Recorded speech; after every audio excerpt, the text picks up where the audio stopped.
signal to heal comes from here. These initial mitochondrial responses are very local. They're wherever the bug or injury was. Do we have this local response? Okay, where your mitochondria have to go through these three phases, but in order for that cell after it's been injured to become part of a whole again, to respond well to the hormones, okay, then that comes from the brain. That comes from vagal signaling and multitude of other neurotropic factors that let the body know that it's safe to complete the healing.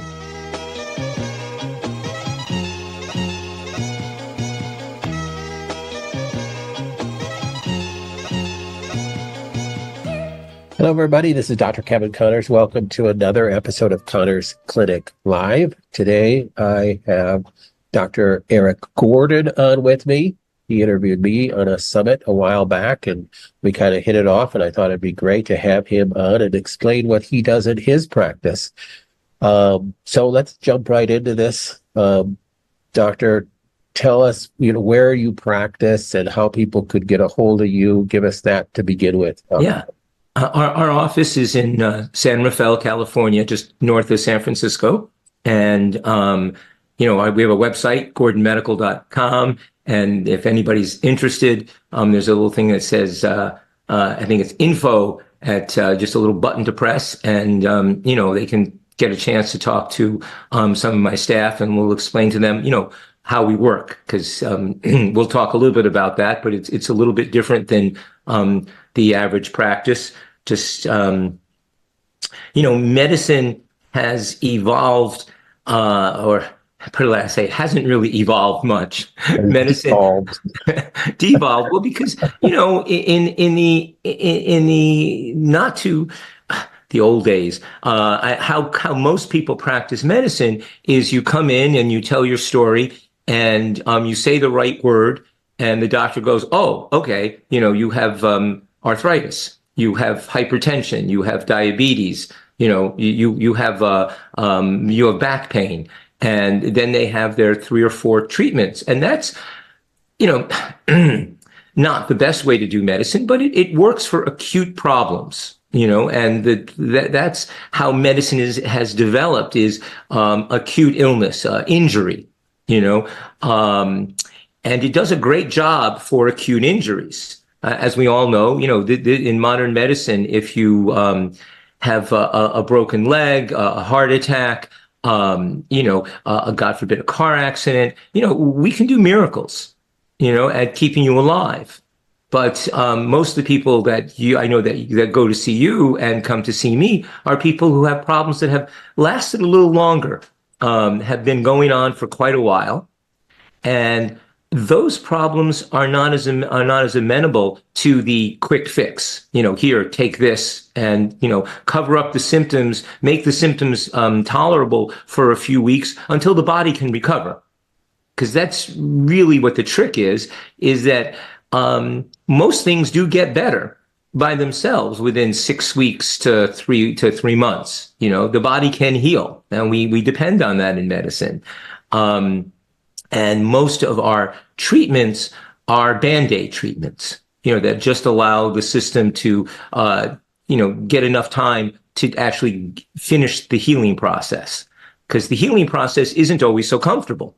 When your body is trying to kill something, it creates inflammation. And that is not a comfortable state to be in. But when you have chronic illness, the system isn't able to finish the job. The healing hasn't happened. Conventional medicine depends on what my patron saint, Dr. Robert Navio, who has his teachings have let me understand what I do better and has helped me change what I do for my patients. Because what he talks about is the healing cycle. And how the body has to go through the process to heal. And often what happens in chronic illness is that healing process gets stuck. and it doesn't finish the cycle. So you begin to have an inflammatory response because you had a viral infection. So your body creates a lot of inflammation, a lot of reactive oxygen species to help kill the virus and to help not only kill the virus, but not let the virus use a lot of your own resources. So you kind of turn down your system. That's why you get fatigued. When we get sick, that fatigue that we get is your body's, is part of the body's healing response. And it's a fine thing to happen for a few days, but when it lasts for months, it's no longer a process that we want to stay in. And we have to move out of it. And for a long time, the kind of medicine that you and I practice, we kept thinking that if we could just give more nutrition, more nutrients, more vitamins, more antioxidants, the mitochondria that are now not making enough energy will turn back on and make more energy. Okay. So that's kind of how, a lot of us started off with giving people CoQ10 and, supplements that support energy production. And that works when people are well. You kind of supplement the system, and you maybe give somebody a nutrient that they're a little low in. Okay. But what Dr. Navio's work has taught me is that that when you're really trying to fight an infection or trying to deal with a toxin, the mitochondria actually have turned themselves off or slowed down. So part of the process is for those mitochondria to stop making energy as efficiently as they did when you're healthy. Okay. And that's a fine thing to do if it's transient, if it lasts for a few days, a week, 2 weeks. But we wind up having chronic illness when that doesn't go away. And at that point, giving more nutrients doesn't always help, and I think you've seen that, I'm sure, in your practice when people come in with the shopping bags full of supplements. That's right. Yeah. People can become addicted to that approach and not really digging deeper to find causes. That can be a huge issue. Right. But even when we find the cause, we still have to get the body to realize the war is over, and to help it find its way back, and in our current world, the diets that we have, obviously, I know you do a lot of work with that. That's sort of like the first thing we all think about is getting people to a more healthy diet, and I think most of us have discovered that it's the modern American diet that is probably one of the underlying causes of why people are staying ill. But just changing your diet, unfortunately, doesn't get most of us back to health. It's a necessary step, but it's often not sufficient. There has to be multiple other levels being attended to at the same time. And that's where the understanding of treating chronic disease is, gets so complicated because. Could you take us through kind of if you have a step approach to people that you would look at if came to you with a chronic disorder, chronic symptoms? Yeah, well, the step approach is always look at what's on top, because we have one is, so the bottom level is just to make sure that, we're not feeding and we're not making the situation worse. So that's to look at what's the big irritant. And, in this day and age, a lot of people are concerned with mold and mycotoxins.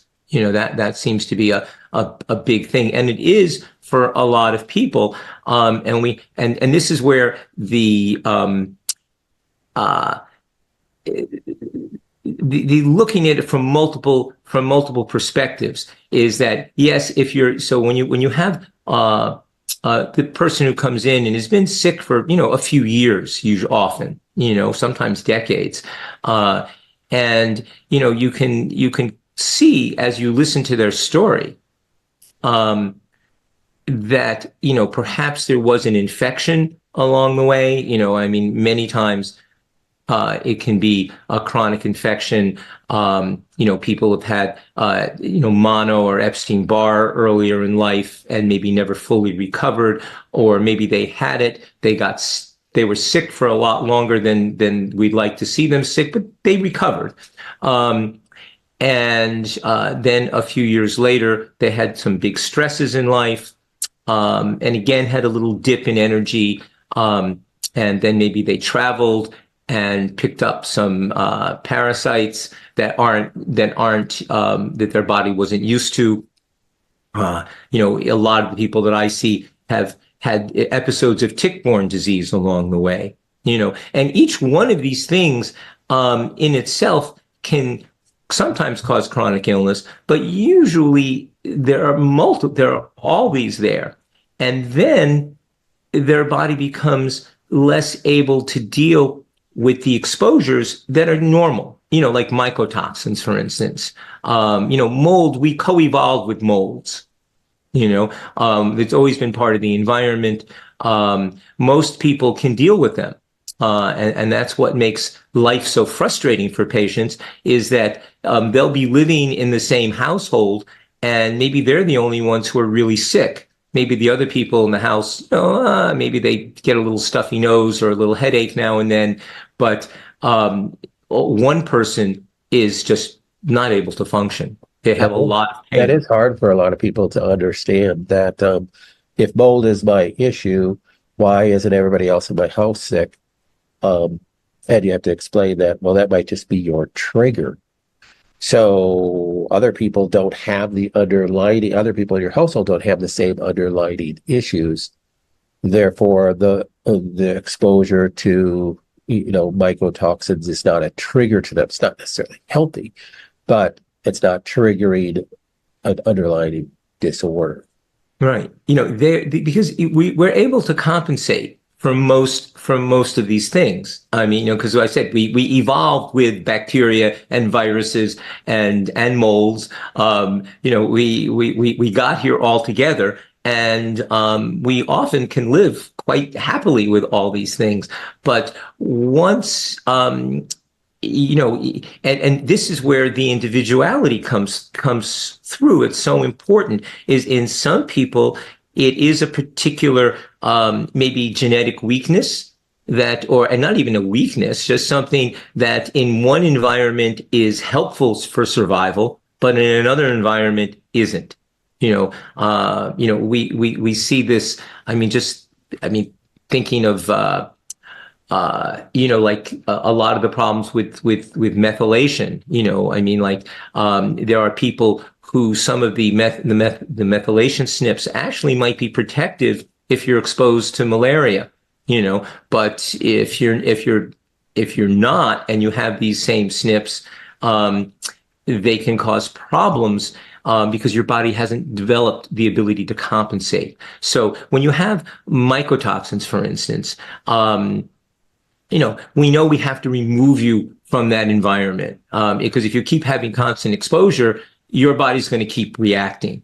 But even after you get out of the exposure, we have to help your body detox. And this is so the pattern is really the same. Detox, removing the irritants are always important, but then we have to go back into what's different about your body. Okay, what your needs are. What's special about your biochemistry and your genetics that has made the environment now unsafe for you.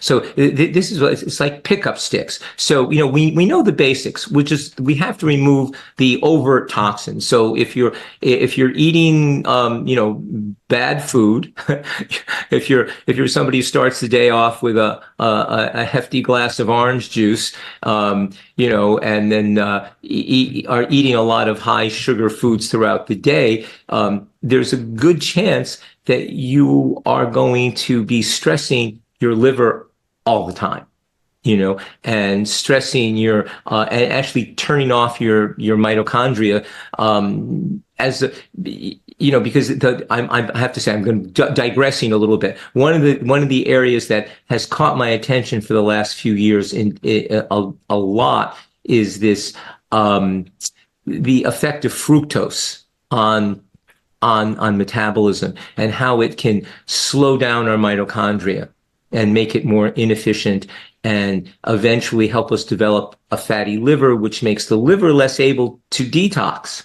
And so, and fructose is so ubiquitous in our diets. Anybody who's eating processed food just has such a high level of fructose intake that it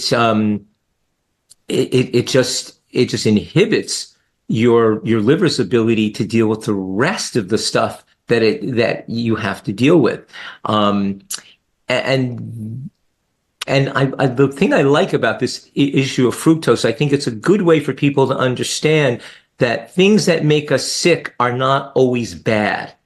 Okay, how our body deals with fructose is evolutionary designed to help us survive famine. Okay, I mean, when you eat a lot of fructose, it gives the signal to store fat. Okay, and fat is your survival tool for famine. If you don't have fat, if you don't have a reasonable store of fat, you're not going to survive if there's no food for a few weeks. But unfortunately, in our current environment, where maybe we have a famine for healthy food, but people who are eating out of 7-Elevens, they're not starving, but they are hurting themselves constantly. And that if in the old days, if it was fructose was high in the summer and early fall, and you could really put on an extra 10, 20 pounds, and then you'll survive the winters. For those people whose genetics are from the northern climates, this is especially important. But we weren't designed. But nobody drank juice. They ate fruit, and if you eat fruit, you're not getting that fructose load all at once. It gets absorbed slowly. A lot of it gets metabolized in your intestine, and it doesn't cause this problem in the liver, where high amounts of fructose in the liver actually will turn off your mitochondria. Will make the mitochondria not make as much ATP. Okay, and will get your body to start storing fat, which is a very useful thing to do if you're preparing for a famine.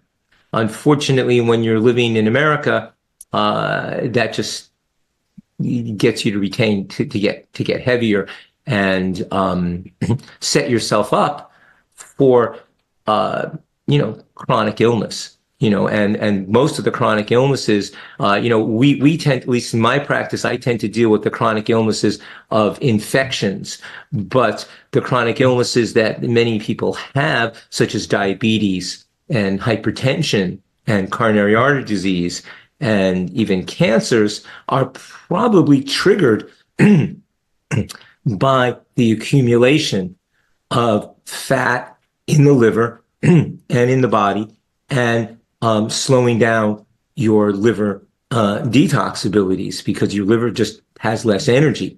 Again, this should be a transient effect, but it's something, if you're eating the typical American diet, you're going to be having all the time. So I think the step one is, when I see people, is, we want to clean up the diet. Now, most of the patients I've seen have been on have fairly decent diets. They're not eating the standard American diet. They're eating fairly healthily.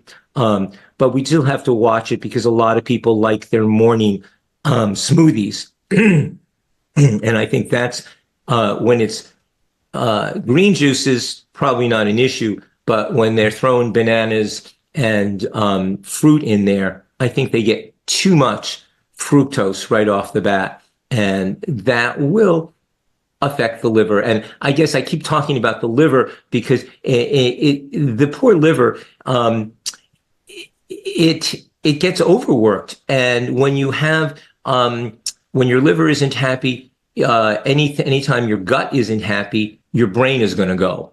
I mean, that is what we see.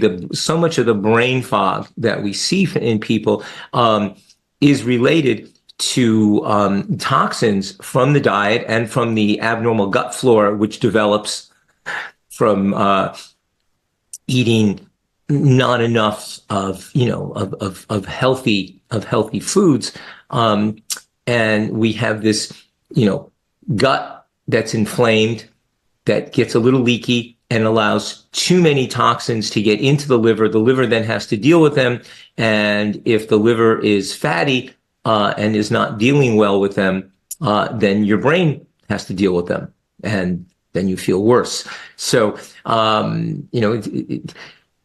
and so this is one of those things that, it's kind of the basis, I mean, like I like to think, and the question is always hard is what's the right diet for the individual? And that's what makes it hard is there are people who do great on, like the high, like a carnivore diet now, which is a big thing, or, like the keto type diets. But there are some people who don't do well with those. And especially when you're already chronically ill, you'll find that there are people who their bodies almost are are sugar dependent.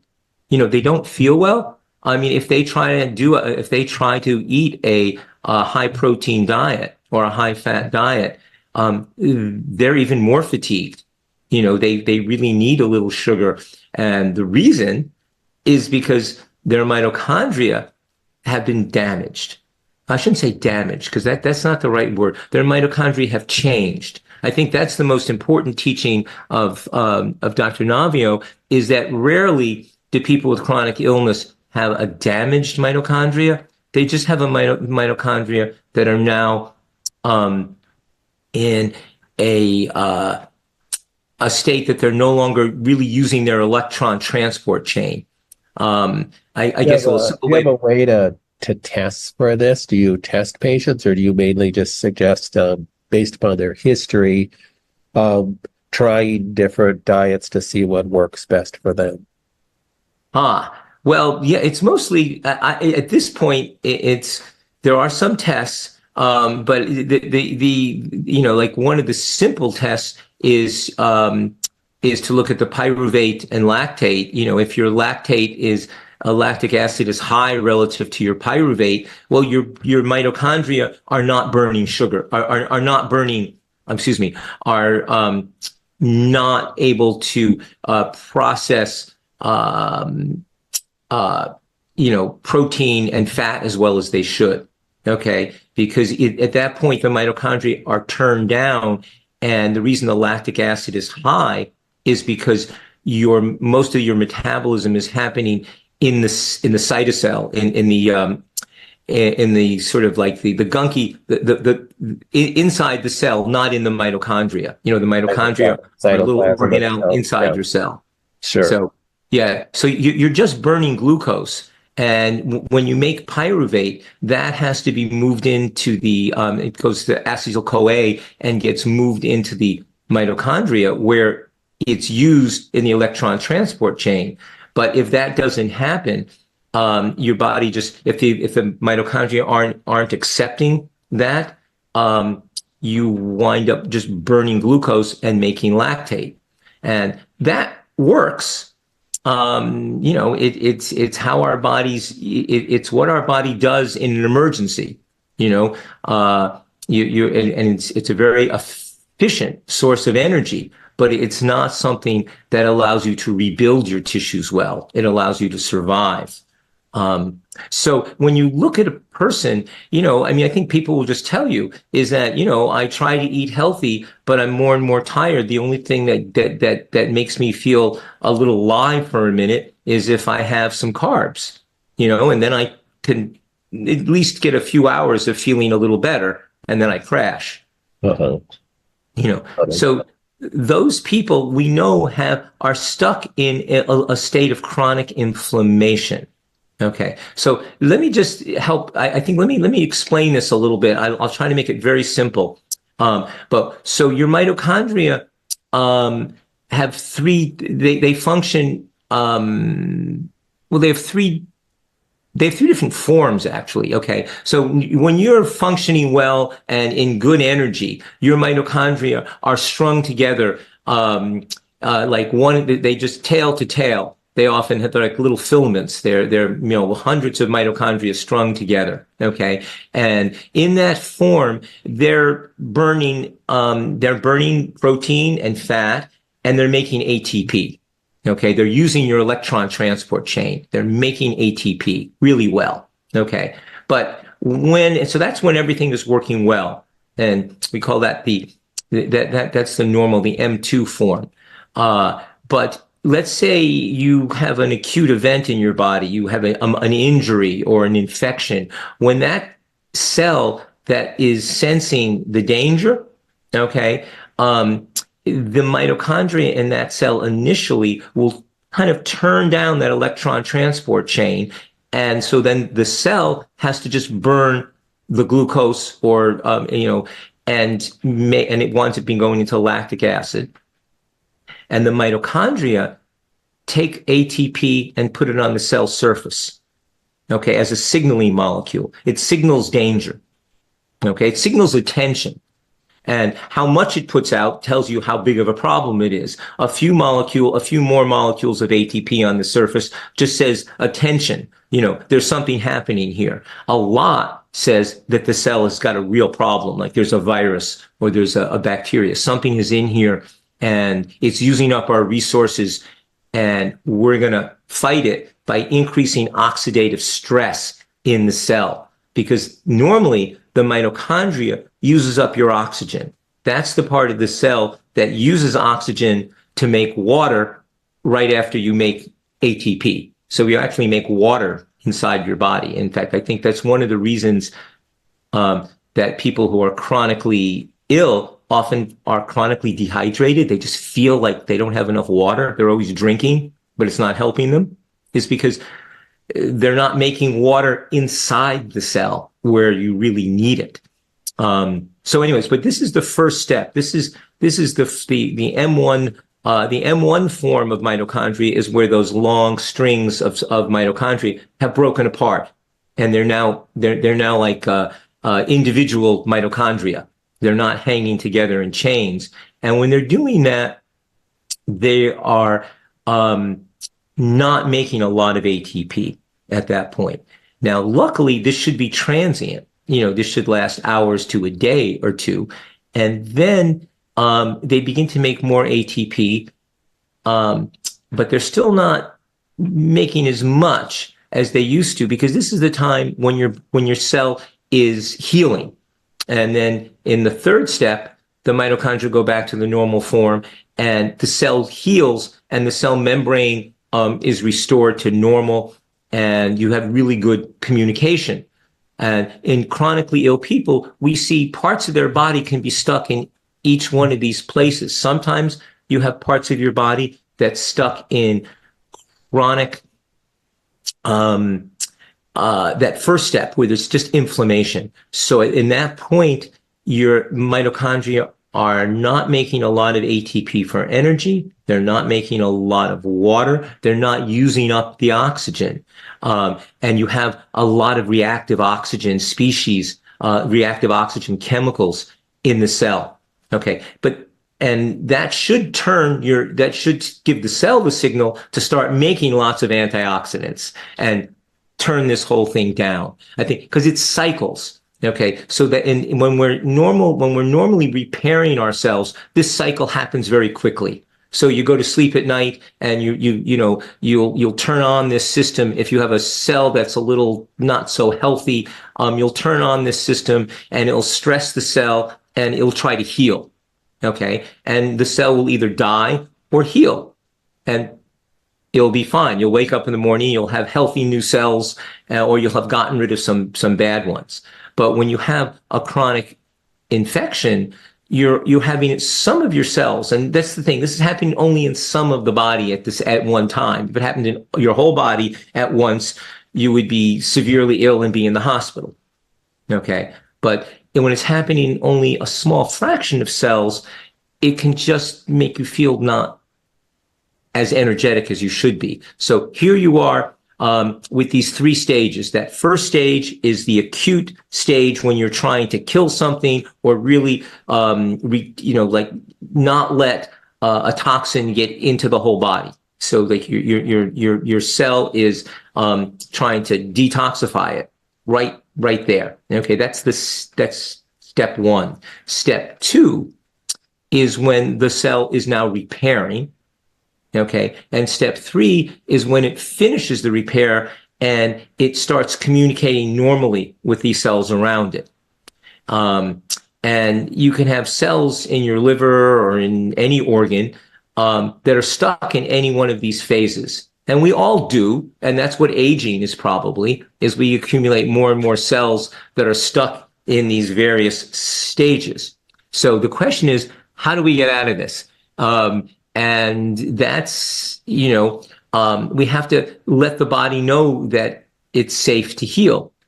Okay. And we do that by healthy lifestyles, which is the tricky part, because when you're sick, it's hard to have that healthy lifestyle, because when you're sick, you're often not able to get that good sleep that you need, because you need sleep, you need sunlight, and you need the other part, that's because we are such social animals, we tend to need human interaction.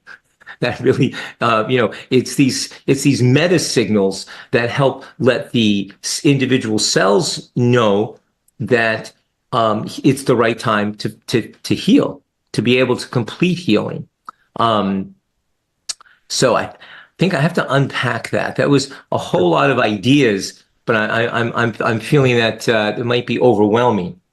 Well, and that's okay. I think it's good for people to be overwhelmed sometimes so that they can chew on that thought process, because you're used to going to a doctor that is very systematic and looking for a disease, looking to label a person.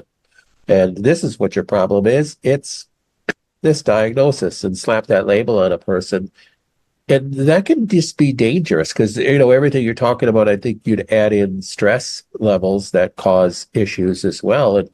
And getting a diagnosis and, becoming a victim of a disease can lead to overwhelming stress and being stuck in that mitochondrial M1 state too.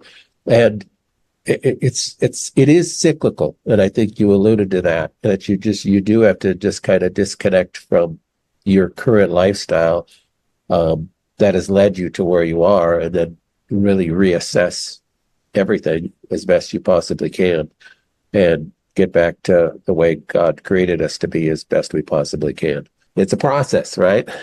It's a process, yeah, and I think what you mentioned is that, because the way we practice medicine is to label it, give it a name, and then there's an ABC treatment, and and I said I started out many years ago. Initially I was treating low thyroids, and we did a lot of work with heavy metal toxicity, and then it was in the old days we did a lot of candida, and then EBV, Epstein-Barr virus, and cytomegalovirus, and all these viruses, and then Lyme disease, and then from Lyme, everybody started to treat Bartonella, or actually, and Babesia, and each one of these bugs, and it became the illness du jour kind of thing, and these are all real. And when we treat them, people do get better. It's just that many times people have all of these things because so it's not just treat the Lyme and you're better. You have to unpack the levels. You have to give the body a chance to find its way back to normal. and most importantly, as you were saying, it's stress. It's stress and love. I mean, because it's funny because the final signal to heal comes from here. I mean, the local, the local, these initial mitochondrial responses are very local. They're wherever the bug or injury was. Do we have this local response? Okay, where your mitochondria have to go through these three phases, but in order for that cell after it's been injured to become part of a whole again, to respond well to the hormones, okay, then that comes from the brain. That comes from vagal signaling and multitude of other neurotropic factors that let the body know that it's safe to complete the healing. Okay, so it's the feeling. And I think that's where stress comes in, and that's where support comes in. And what's so tragic about these modern illnesses, when somebody, God forbid, has a cancer, I know you do a lot of work at that. There's usually a lot of support in the family, for the patient with a disease that is well understood or at least well diagnosed. Yeah. When you got the X-ray, you got the picture, then there's a lot of family and social support. But when you have the illnesses that I tend to see, that's often lacking because their basic blood count, their CBCs and their metabolic panels, the thing that their liver functions and their kidney functions, on the regular test are often normal. Because those tests are designed for being abnormal when you're near death, or when things are really acutely out of balance. You're not going to live long. If your sodium is 110, Yeah. But your sodium at 130, you're going to live. You just might not feel well. Right.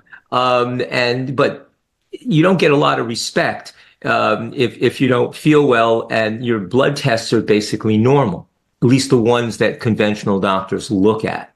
And that is a great impediment to healing because often you get isolated even in your own family. People love you, but they wonder, are you really that sick? Yeah. And that is very, very, very hard. And I think that's one of the messages that I would I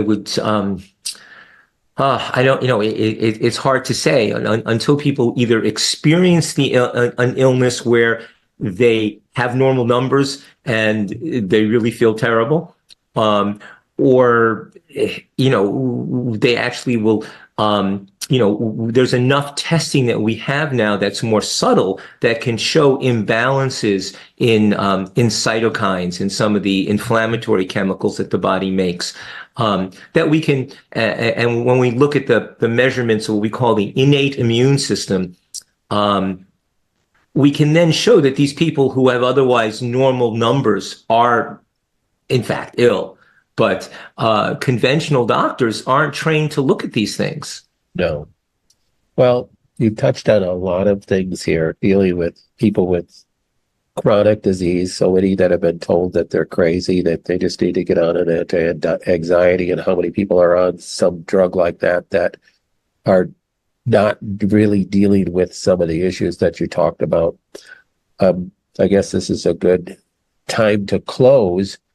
A lot of things to think about. How can people get a hold of? Give me that contact again. How people could get a hold of you? It's just GordonMedical.com, and you just hit GordonMedical.com. You'll see there's you can just press the button for a discovery call, and that gives you a chance to talk to one of our staff who can explain how we work a little bit and what we do. So you do medicine so people don't have to fly to California? Oh yeah, depending on the state and depending on what they need, we often work with physicians all over the country. We do a lot of that where for people who it's difficult to come to us. If they have a physician who's interested, we work with a lot of functional medicine doctors just because what we've been doing this kind of medicine for what, 35 years now. And so, we have a lot of different tools. I guess that's what it is that, we work with a lot of very good practitioners who are really astute at treating Lyme disease or people who are treating chronic fatigue and, mold illness. But because we've been doing all of these things for a long time, we can sometimes help their physician put it in the right order for them and begin to work through the process. Because unfortunately, by the time I see people, the easy answers have been tried, and so it's a question of, putting together a little piece from here and a little piece from there, rather than what we all love is when someone comes in and it's just, oh, we'll treat your Lyme and you're going to be better, or we'll treat your Epstein-Barr, and that kind of thing usually has been done, and so they need a little bit more juggling, if you would, of different approaches at different times in their process. So we work with people from literally all over the world, and it's just an honor and a privilege to help people through their help them find their way, because it's an exploration. It's not, I think what people have to understand is when you have what we call the chronic complex illness, it's complex, and it often takes multiple steps and learning. And I'm constantly learning. I think that's the most important thing. Patients teach me a lot. I think in this day and age, patients with the, their ability to Google things, as long as they check back with their doctors. I think it's important because you'll learn a lot from Dr. Google, but there's a lot of garbage out there too. And it's good to filter it with some people who've been around a while before you go off and, just try the thing that cured somebody's uncle. Right. I hear you. Well, thank you so much for being on. I really appreciate it. I think a lot of people, it's complex and a bit esoteric, but that's what we need. We need that. It's a complex issue when you have chronic disease, and you need to dig to these deeper things that not very many doctors are talking about. Thank you. It's been a pleasure, and I always appreciate your work, and I really appreciate how much you're getting out the information. So thank you so much, Dr. Connors. All right. Thank you, Dr. Gordon. Bye-bye.